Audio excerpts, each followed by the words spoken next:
Friends, मैं अनीता भास्कर आप सभी लोगों का अपने यूट्यूब चैनल पर स्वागत करती हूं। और हमारा एनसीईआरटी में विषय 6 चल रहा था, भक्ति और सूफी परंपरा के बारे में जो हम पढ़ रहे थे। तो हमने पिछली वीडियो में यहाँ तक हमने ये चीजें कर ली थी, ये सब ठीक है।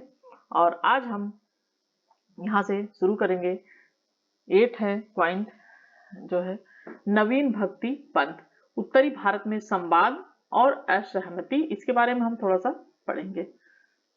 ठीक है, आशा करती हूँ वीडियो पसंद आएगी आपको जरूर, और पूरी वीडियो अवश्य देखें, जरूर देखें पूरी वीडियो। बहुत फायदा मिलेगा आपको, बहुत लाभ मिलेगा।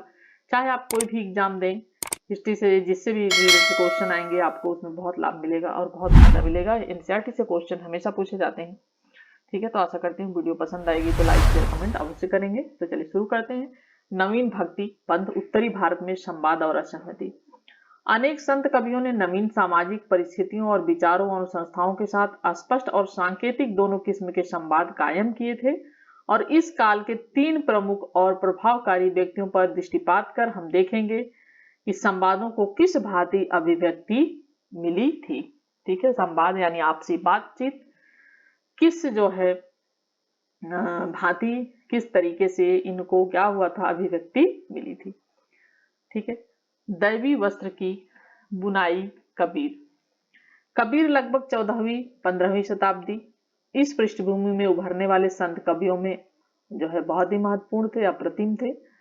और इतिहासकारों ने उनके जीवन और काल का अध्ययन उनके काव्य और बाद में लिखी गई जीवनियों के आधार पर किया है। यह प्रक्रिया कई वजहों से चुनौतीपूर्ण रही है।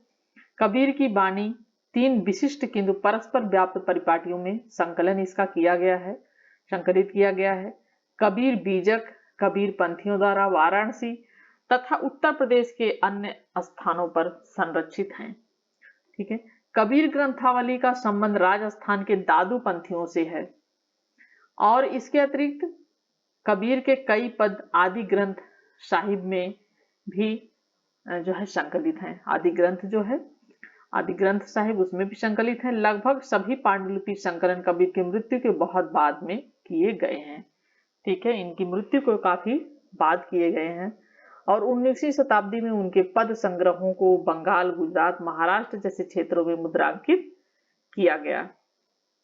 कबीर की रचनाएं अनेक भाषाओं और बोलियों में मिलती हैं। इनमें से कुछ निर्गुण कवियों की खास बोली संत भाषा में है। कुछ रचनाएं हैं जिन्हें उलटबासी या उल्टी कही उक्तियों के नाम से जाना जाता है। क्या कहा जाता है? उलट बासी। ठीक है, उलट बासी कहा जाता है और उल्टी कही उक्तियां के नाम से जाना जाता है। इस प्रकार से लिखी गई कि उनके रोजमर्रा के अर्थ को उलट दिया गया। और इन उलटबासी रचनाओं का तात्पर्य परम सत्य के स्वरूप को समझने की मुश्किल दर्शाता है। केवल जय फुल्या विफुल बिन और समंदरी लागी आगी जैसी अभिव्यंजनाएं कबीर की रहस्यवादी अनुभूतियों को दर्शाती हैं। ठीक है, और थोड़ा सा हम ये पढ़ लेते हैं। एक ईश्वर, यह रचना कबीर की मानी जाती है। हे भाई, यह बताओ किस तरह हो सकता है कि संसार के एक नहीं 2 स्वामी हों? किसने तुम्हें भ्रमित किया गया है? ईश्वर को अनेक नामों से पुकारा जाता है, जैसे अल्लाह, राम, करीम, केशव, हरि, हजरत। और विभिन्नताएं तो केवल शब्दों में है, जिसका आविष्कार हम स्वयं करते हैं। कबीर कहते हैं दोनों ही भुलावे में है, यानी हिंदू और मुसलमान दोनों के लिए वो कहते हैं कि एक इनमें से एक को राम प्राप्त, इनमें से कोई एक राम को प्राप्त नहीं कर सकता। एक बकरे को मारता है, जैसा कि मुसलमानों में बकरीद मनाई जाती है, और दूसरा गाय को मारता है। और वे पूरा जीवन विवादों में ही गंवा देते हैं। ठीक है, और इस तरीके से ये कहते हैं कि एक बकरे को मारता है, हिंदू भी बकरे को मारते हैं और मुसलमान गाय को शायद मारते थे। तो ये सब चीजें थी जो इन्होंने हिंदू और मुसलमान दोनों जो है धर्मों के बारे में इन्होंने कहा था कि ईश्वर और अल्लाह तो एक ही है, और इसके क्या है, हजारों नाम है। कोई कुछ कहता है, कोई कुछ कहता है, तो सब एक ही है, इनका कहना ये था। और इनकी आपने बहुत सारी जो ग्रंथ रचनाएं हैं, साखी शबद सब सुनी होगी, जिसमें आपने बहुत सारी चीजें इनके सुने होंगे कबीर के दोहे से जो संबंधित है। तो कबीर बानी की एक और विशिष्टता यह है कि उन्होंने परम सत्य को वर्णित करने के लिए अनेक परिपाटियों का सहारा लिया। इस्लामी दर्शन की तरह वे इस सत्य को अल्लाह, खुदा, हजरत और पीर कहते हैं। वेदांत दर्शन से प्रभावित वे सत्य को अलग, अदृश्य, निराकार, ब्रह्मांड और आत्मन कहकर भी संबोधित करते हैं। कबीर कुछ और शब्द पंथों का इस्तेमाल करते हैं, जैसे शब्द शून्य और अभिव्यंजनाएं योगी परंपरा से ली गई हैं। ठीक है, जैसे शून्य और जो है ये योगी परंपरा से ली गई। नेक्स्ट है विविध और कभी तो विरोधात्मक विचार इन पदों में व्यंजित होते हैं। कुछ कविताएं इस्लामी दर्शन के एकेश्वरवाद और मूर्ति भंजन का समर्थन करती हैं। हिंदू धर्म के बहुदेवाद, हिंदू धर्म में बहुत देवी देवताओं को माना जाता है, बहुत सारे देवताओं की पूजा की जाती है, मूर्ति पूजा की जाती है। तो इन्होंने इसका भी विरोध किया, इसका खंडन किया कि बहुत सारे देवी देवता नहीं हो सकते, सिर्फ एक ही होते हैं जो भी होते हैं, और खंडन करते हैं। अन्य कविताएं जिक्र और इश्क के सूफी सिद्धांतों का इस्तेमाल किस नाम से, सिमरन की, ठीक है, किस नाम से, सिमरन और हिंदू परंपरा की अभिव्यक्ति करने के लिए करती हैं। क्या वे कभी कविताएं कबीर द्वारा रची गई, यह कहना मुश्किल है, क्योंकि जो उन्होंने बोला है वो ऐसा भी मानते हैं कि वो पढ़े लिखे नहीं थे, तो ये थोड़ा सा मुश्किल है कि उन्होंने कविताएं खुद रची। हाँ, उन्होंने जो बोला, जो कहा, उसका जो है उन्हें ग्रंथों में संकलित किया गया। विभिन्न पदों की भाषा शैली विषय वस्तु के आधार पर स्थापित करने की कोशिश की जाती है कि कौन से पद कबीर के हैं। कबीर की समृद्ध परंपरा इस तथ्य का घोतक है कि कबीर पहले और आज भी उन लोगों के लिए प्रेरणा का स्रोत है जो सत्य की खोज में क्या करते हैं, रूढ़िवादी धार्मिक सामाजिक संस्थाओं, विचारों और व्यवहारों को प्रश्नवाचक दृष्टि से देखते हैं। बहुत सारी रूढ़िवादी आडंबरपूर्ण विचारधाराएं हैं और जो हमारे यहाँ व्याप्त हैं, फैली हुई हैं, तो उनको ये बिल्कुल नहीं मानते थे कबीर जी। और एक देखिए कबीर जी का ही ये राह चलते संगीतकार 17वीं शताब्दी का एक मुगल चित्र है। ये असंभव है कि ऐसे गायक संतों की रचनाओं को गाते थे। ठीक है, जैसे ये गाना गा रहे हैं, ये बजा रहे हैं, इस तरीके से गाते थे। और कबीर के विचार संभवतः अवध प्रदेश, यानी ठीक है, अवध प्रदेश, उत्तर प्रदेश की सूफी और योगी परंपरा के साथ हुए संवाद और विवाद के माध्यम से घनीभूत हुए, यानी उसके माध्यम से ये जाने गए। कबीर की विरासत उन अनेक गुटों के ने दावा किया जो उन्हें याद करते थे और आज भी कर रहे हैं। यह तथ्य इस बात से उजागर होता है कि इस विषय पर आज भी क्या है, विवाद है। वह जन्म से हिंदू थे अथवा मुसलमान, क्योंकि यह चीज नहीं पता चल पाई है कि कबीर दास जी हिंदू थे या मुसलमान थे, क्योंकि ऐसा माना जाता है कि वो सीढ़ियों पर पड़े हुए थे और रामानंद जी उतर रहे थे, तो उन्होंने उनका जो है एक जुलाहा वहां से वो सीढ़ियों पे था और उन्होंने उनको देखा और उनका पालन पोषण किया। बाल में रामानंद जी के ये जो है शिष्य बन गए थे। तो इस तरीके से इनकी कहानी है। और अनेक संत जीवनियों से उभर कर सामने आते हैं जो 17वीं शताब्दी यानी उनकी मृत्यु के 200 वर्ष बाद से लिखी गई। तो इनके जन्म का इसलिए पता नहीं चल पाता है कि इनके माता पिता कौन थे असली, और इनका एक पालन पोषण एक जुलाहे दंपति थे, उन्होंने इनका पालन पोषण किया था। वैष्णव परंपरा की जीवनियों में कबीर का सब अरबी में अर्थ है महान। कबीर का अर्थ क्या है? कबीर का अर्थ है महान। ठीक है, महान अर्थ है कबीर का। और जन्म से हिंदू कबीरदास, माना जाता है कि शायद कबीरदास जन्म से हिंदू थे, किंतु उनका पालन पोषण मुसलमान गरीब परिवार में हुआ था जो जुलाहे थे और कुछ समय पहले ही इस्लाम धर्म के अनुयायी बने थे। इन जीवनों में यह भी कहा जाता है कबीर को भक्ति का मार्ग दिखाने वाले गुरु रामानंद थे। और किंतु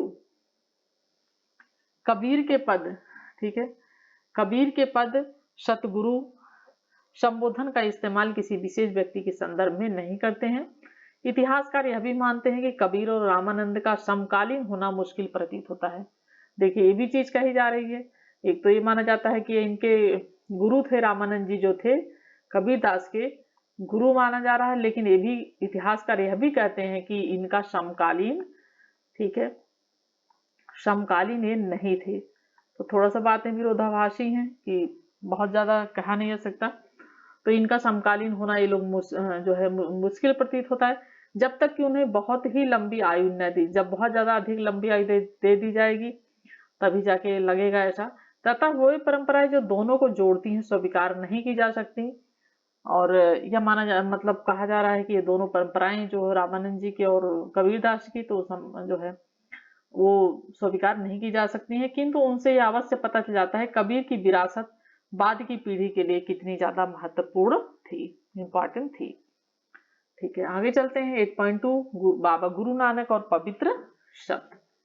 क्योंकि हम भक्ति और सूफी परंपरा का विषय हम पढ़ रहे हैं तो इसमें हमें यही सब चीजें संबंधित मिलेंगी। बाबा गुरु नानक 1469 से 1539 का जन्म एक हिंदू व्यापारी परिवार में हुआ था। उनका जन्म स्थल मुख्यतः इस्लाम धर्मावलंबी पंजाब का ननकाना गांव में था। ठीक है, उनका जन्म कहाँ हुआ था? गुरु नानक का जन्म कहाँ हुआ था? ननकाना ग्राम में इनका जन्म हुआ था। ठीक है, ननकाना, और जो कहाँ पे था? रावी नदी के पास था। किस नदी के पास था? रावी नदी के पास था। क्योंकि क्वेश्चन यहीं से बनते हैं, ये पूछ लेगा कि हाँ ननकाना ग्राम कहाँ है, किस नदी के पास है, तो ऐसे क्वेश्चन यहीं से बनाए जाते हैं। उन्होंने फारसी पढ़ी और लेखाकार का कार्य प्रशिक्षण का प्राप्त किया। उनका विवाह छोटी आयु में हो गया था, जैसा कि शुरुआत में पहले होता ही था, छोटी आयु में विवाह हो जाता था बहुत अधिक। और उस समय सूफी और भक्त संतों के बीच जो है गुजरते थे। उन्होंने दूर दराज की यात्राएं भी की। बाबा गुरु नानक का संदेश उनके भजनों उपदेशों में क्या किया गया है? उसमें संकलित किया गया, निहित किया गया। इससे पता चलता है कि उन्होंने निर्गुण भक्ति का प्रचार किया। ठीक है, धर्म के सभी बाहरी आडंबरों को उन्होंने अस्वीकार कर दिया, जैसे यज्ञ अनुष्ठान, स्नान, मूर्ति पूजा, कठोर तप, इन सब चीजों का क्या किया? उन्होंने अस्वीकार इन सब चीजों को किया है। और निर्गुण भक्ति के वो जो है उन्होंने निर्गुण भक्ति का प्रचार किया। किस निर्गुण भक्ति का प्रचार किया? निर्गुण भक्ति, निराकार। ठीक है, निर्गुण भक्ति का इन्होंने प्रचार किया।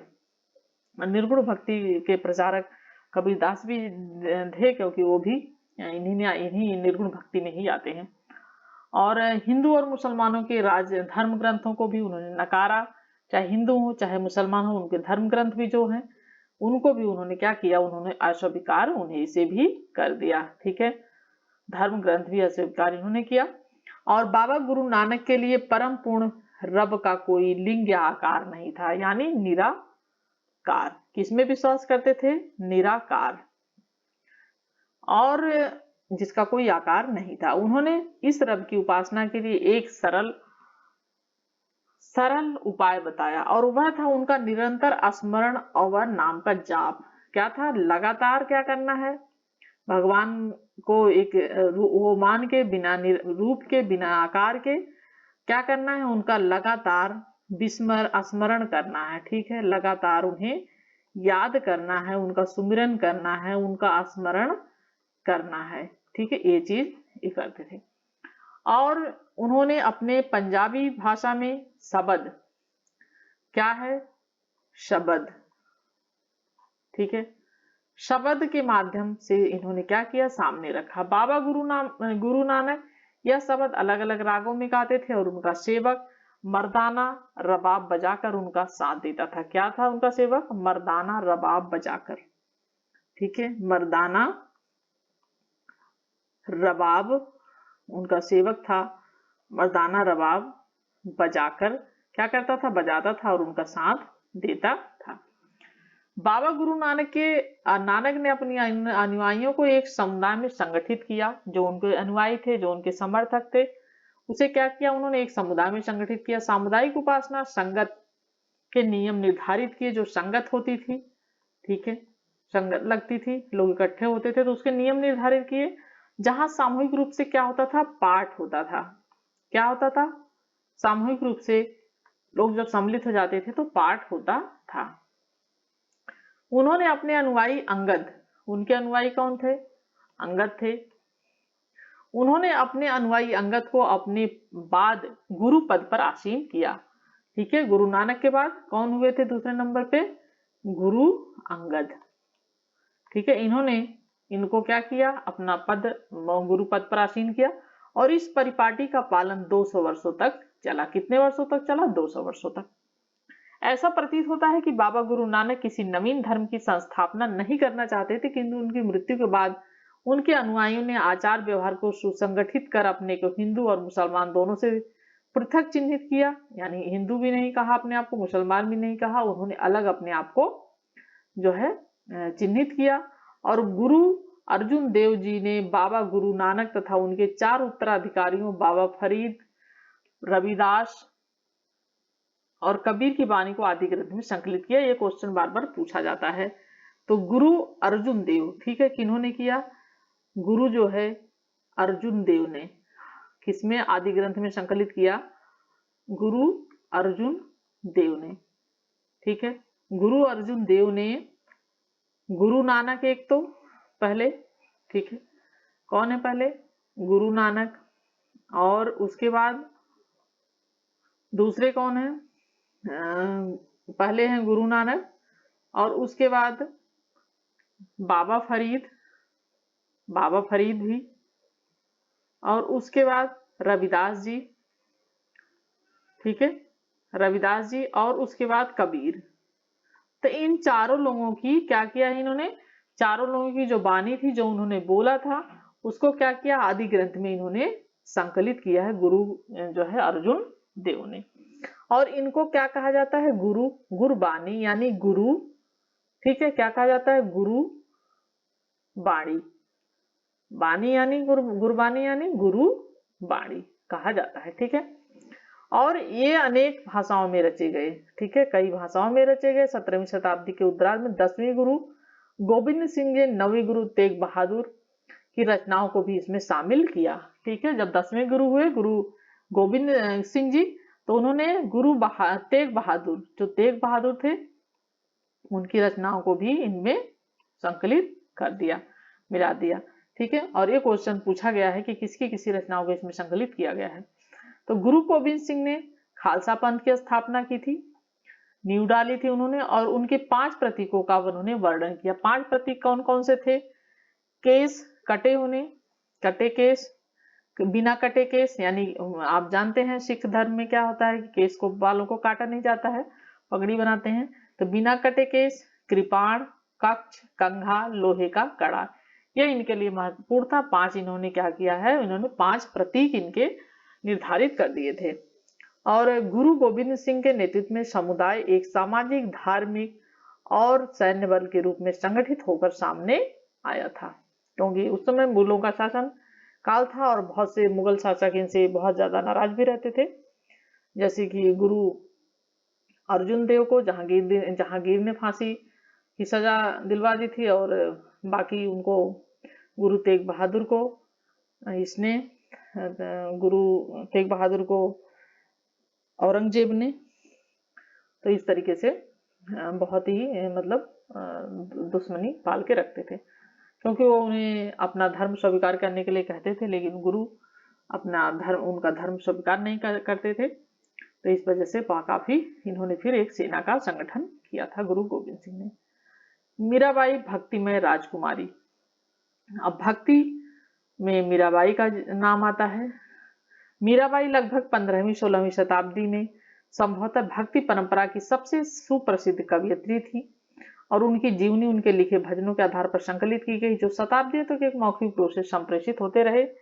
मीराबाई मारवाड़ के मेड़ता जिले की एक राजपूत राजकुमारी थी, और उनका विवाह उनकी इच्छा के विरुद्ध मेवाड़ के सिसोदिया कुल में कर दिया, यानी उनकी इच्छा नहीं थी, उसके विरुद्ध उनका विवाह कर दिया गया। तो उन्होंने अपने पति की आज्ञा की अवहेलना करते हुए पत्नी और मां के परंपरागत दायित्वों को निभाने से इनकार कर दिया, और विष्णु के अवतार कृष्ण को अपना एकमात्र पति स्वीकार किया।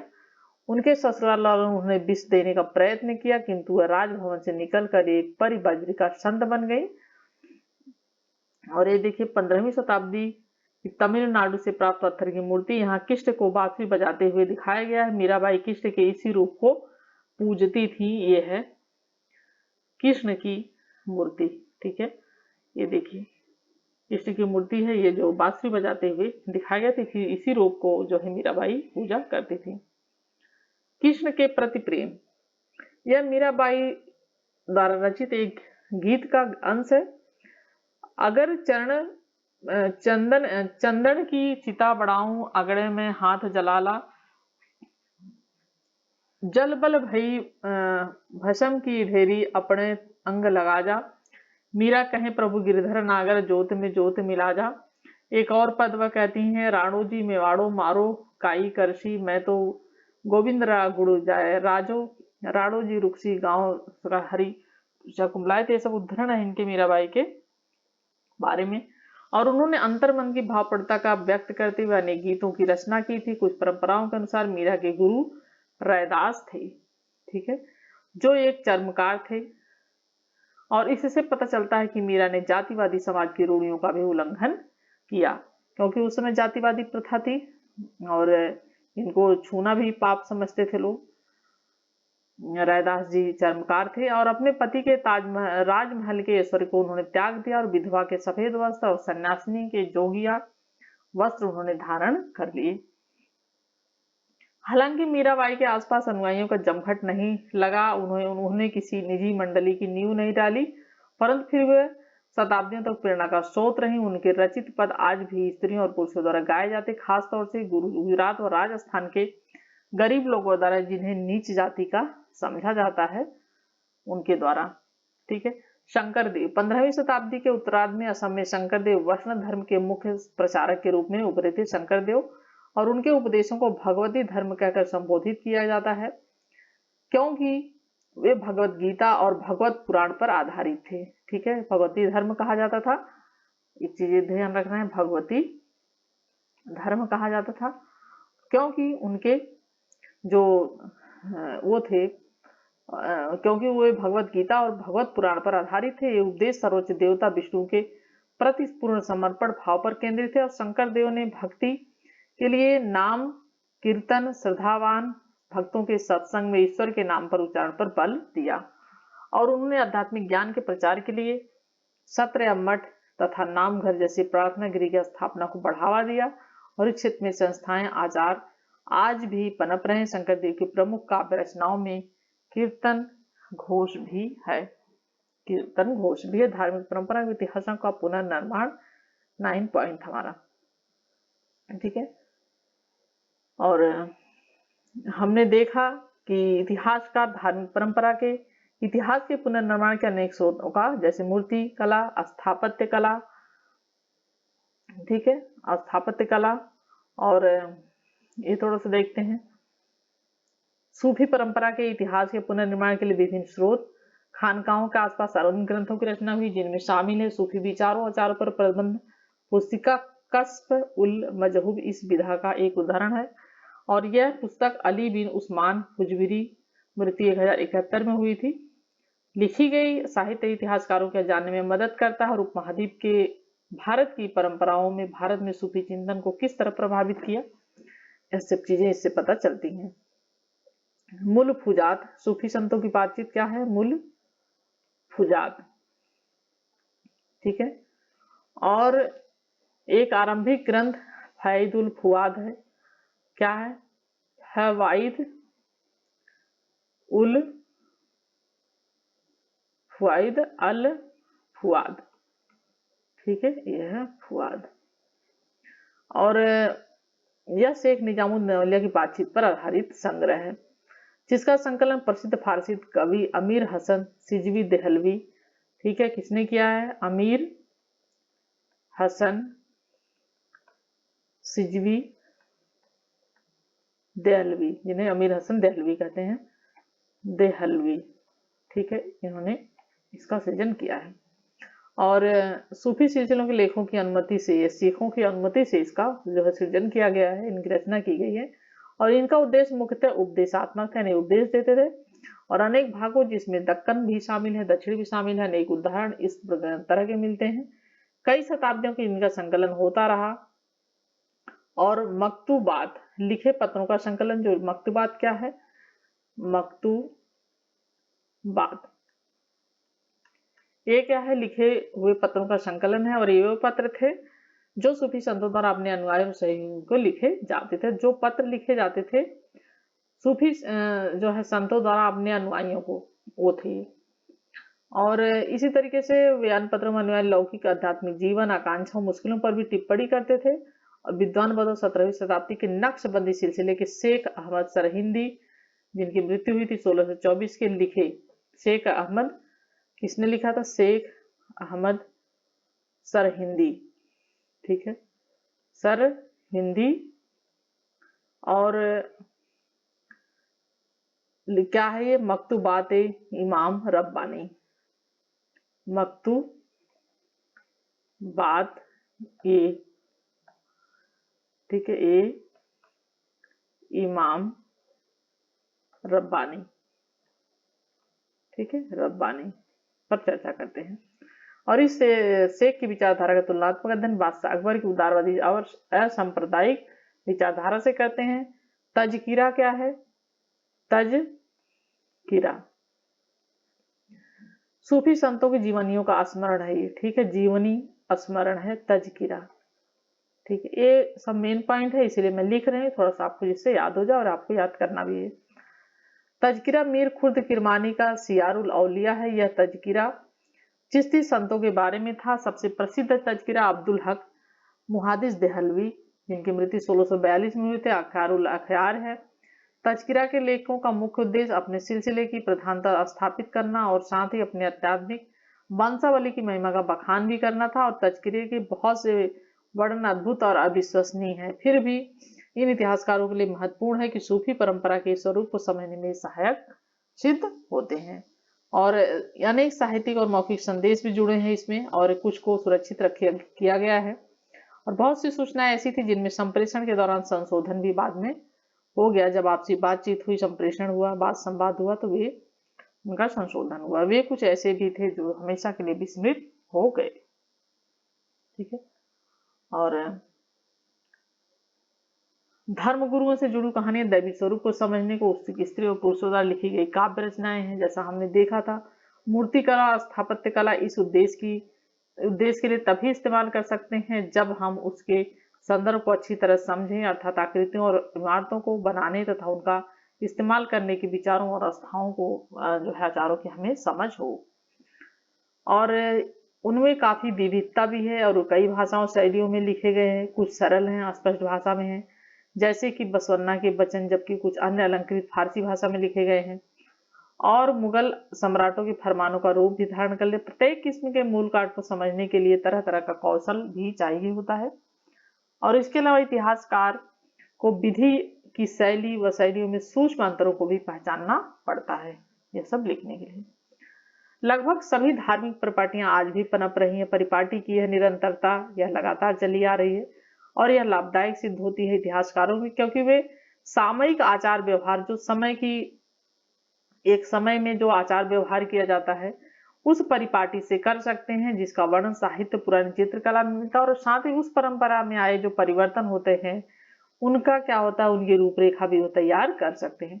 किंतु चूंकि ये परंपराएं आज भी लोगों के जीवन का क्या है, एक अहम हिस्सा है और लोगों के लिए मानना आसान नहीं होता कि समय के साथ संभवतः इन परिपाटियों में बदलाव आया होगा। लोग ऐसा नहीं मानते इनके साथ बदलाव आया होगा। और इतिहासकारों के लिए चुनौती यह है कि वे इस तथ्य की ओर जागरूक हों और धार्मिक परंपराएं भी अन्य परंपराओं की तरह ही परिवर्तनशील हैं ऐसा माने, ठीक है। काल रेखा भारतीय उपमहाद्वीप के कुछ मुख्य धार्मिक शिक्षक। तमिलनाडु में अपार संबंध सुंदर मूर्ति, और ये है 500 से 800 ईस्वी पूर्व।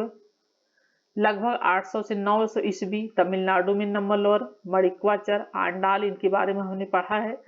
तोदनाडीपोडी। और लगभग 1000 से 1100 ईस्वी में पंजाब में अल हुजबरी, दातागंज बख्श, तमिलनाडु में रामानुजाचार्य और कर्नाटक में बसवन्ना, और महाराष्ट्र में ज्ञानदेव मुक्ताबाई, राजस्थान में ख्वाजा मोइनुद्दीन चिश्ती, पंजाब में बदरुद्दीन जकारिया, फरीदुद्दीन गजशंकर, दिल्ली में कुतुबुद्दीन बख्तियार काकी। इस 1200 से 1300 ईस्वी के हैं ये।